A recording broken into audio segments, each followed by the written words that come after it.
Perbedaan pola pikir orang kaya dan orang yang pura-pura kaya. Di kehidupan sehari-hari, kita sering melihat orang yang terlihat sangat sukses. Mobil bagus, liburan ke luar negeri, nongkrong di tempat mahal, dan gaya hidup yang terlihat mapan. Dari luar semua tampak sama, seolah-olah mereka semua sudah kaya. Tapi jika dilihat lebih dalam, sebenarnya ada dua tipe yang sangat berbeda. Yang pertama adalah orang yang benar-benar kaya. Yang kedua adalah orang yang terlihat kaya, tapi sebenarnya sedang menanggung tekanan finansial besar. Perbedaan di antara keduanya sering tidak terlihat dari barang yang mereka pakai, tetapi dari cara mereka berpikir tentang uang.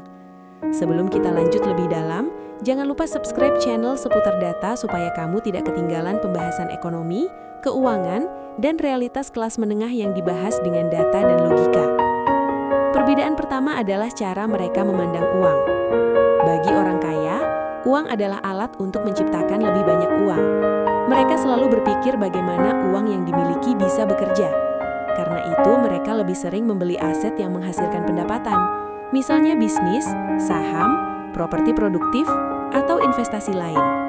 Sebaliknya, orang yang ingin terlihat kaya sering menggunakan uang untuk membeli barang yang terlihat mahal, mobil baru, gadget terbaru, atau gaya hidup yang terlihat sukses di mata orang lain.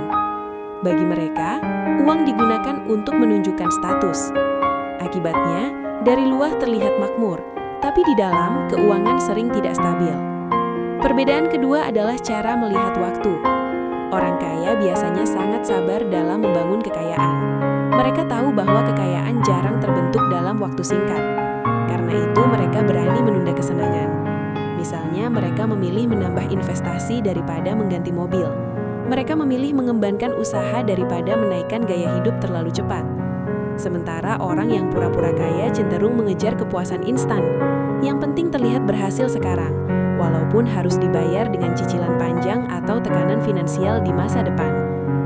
Perbedaan ketiga adalah cara mereka menggunakan utang. Sebenarnya, utang selalu bukan hal buruk. Bagi orang kaya, utang sering digunakan sebagai alat untuk memperbesar peluang. Misalnya, utang untuk membangun bisnis, membeli properti produktif, atau memperluas investasi. Artinya, utang tersebut punya potensi menghasilkan uang. Sebaliknya, orang yang ingin terlihat kaya sering menggunakan utang untuk konsumsi. Utang untuk membeli mobil mahal, utang untuk barang mewah, utang untuk gaya hidup yang sebenarnya belum mampu mereka biayai. Akibatnya, sebagian besar penghasilan habis untuk membayar cicilan. Perbedaan keempat adalah kebutuhan akan pengakuan sosial. Orang yang benar-benar kaya sering tidak terlalu peduli dengan pengakuan orang lain. Banyak dari mereka hidup cukup sederhana dibandingkan kemampuan finansialnya. Sebagian bahkan jarang memamerkan kekayaannya. Sebaliknya, orang yang terlihat kaya sering merasa perlu menunjukkan keberhasilan kepada lingkungan sekitar. Mereka merasa harus terlihat sukses. Karena itu gaya hidup mereka sering dirancang untuk dilihat orang lain. Perbedaan kelima adalah fokus pada arus kas. Orang kaya biasanya sangat perhatian cash flow.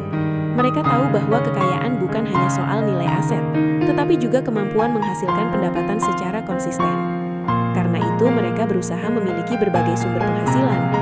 Sebaliknya, orang yang ingin terlihat kaya sering hanya mengandalkan satu sumber pendapatan, biasanya gaji. Namun, pengeluarannya sudah seperti orang yang memiliki banyak sumber uang. Ketika terjadi gangguan pada penghasilan, kondisi keuangan mereka bisa langsung goyah. Perbedaan terakhir adalah cara mereka menghadapi resiko. Orang kaya biasanya cukup hati-hati dalam mengambil keputusan finansial besar. Mereka menghitung resiko, memikirkan skenario buruk, dan menyiapkan cadangan.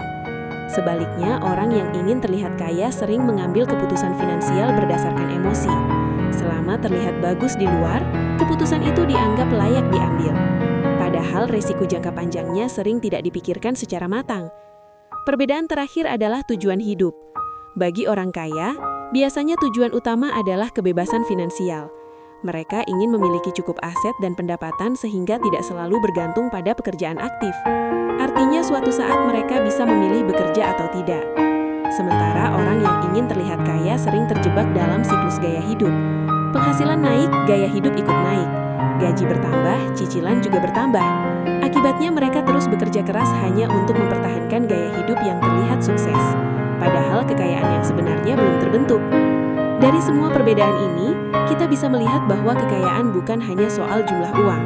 Yang lebih menentukan justru cara berpikir tentang uang.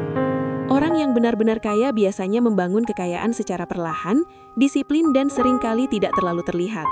Sementara kekayaan yang hanya terlihat sering dibangun dengan utang, tekanan finansial dan kebutuhan untuk terlihat berhasil di mata orang lain.